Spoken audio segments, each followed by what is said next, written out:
પ્રાર્થના સંદેશ ન્યૂઝમાં આપનું સ્વાગત છે। જય રણછોડ માખણ ચોરના નાદ સાથે મહુદાના પદયાત્રી માર્ગો ગુંજ્યા। ખેડા જિલ્લાના પ્રસિદ્ધ યાત્રાધામ ડાકોર ખાતે ફાગણી પૂનમના મહામેળાને લઈ ડાકોર તંત્ર સજ્જ। લાખો ભક્તોની ભીડને ધ્યાને રાખી સુરક્ષા ને વ્યવસ્થાનું વિશેષ આયોજન કરાયું। મહુદા ખાતે માનવ વિસામો સેવા કેમ્પનો શુભારંભ કરાયો। શિવાજી ગ્રુપ પદયાત્રીઓ માટે નિઃશુલ્ક સેવા સુવિધાઓ પૂરી પાડે છે। શિવાજી ગ્રુપ દ્વારા આ કેમ્પનું આયોજન કરવામાં આવે છે।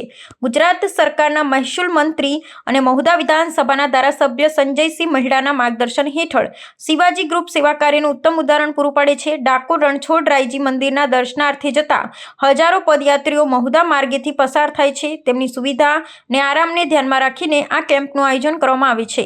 મહુદા તાલુકા સંગઠન અને મહુદા શહેર સંગઠન દ્વારા આ કેમ્પમાં ઉત્તમ સેવાઓ પૂરી પાડવામાં આવી છે। કેમ્પમાં પદયાત્રીઓ માટે નિઃશુલ્ક પૌષ્ટિક ભોજન, શુદ્ધ પીવાનું પાણી, આરામ માટે બેસવાની વ્યવસ્થા, તાત્કાલિક પ્રાથમિક સારવારની સુવિધા ઉપલબ્ધ છે। શિવાજી ગ્રુપ અને શિવાજી ફાઉન્ડેશનના સ્વયંસેવકો દ્વારા યાત્રાળુઓને માર્ગદર્શન અને સહાય પૂરી પાડવામાં આવે છે।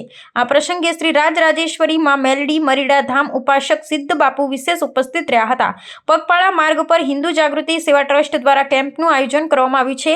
આ સેવા કેમ્પમાં પદયાત્રીઓ માટે નિઃશુલ્ક પૌષ્ટિક છાશ, ઠંડા પાણી સાથે આરામ માટે ગાદલાની વ્યવસ્થા કરવામાં આવી છે। જય રણછોડ માખણ ચોરના નાદ સાથે પદયાત્રીઓનો ઘસારો વધી રહ્યો છે। રિપોર્ટર જયદીપ કટારિયા, પ્રાર્થના સંદેશ ન્યૂઝ, મહુદા।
પ્રાર્થના સંદેશ ન્યૂઝની તમામ લેટેસ્ટ અપડેટ્સ માટે ચેનલને હમણાં જ લાઈક, શેર અને સબસ્ક્રાઇબ કરો।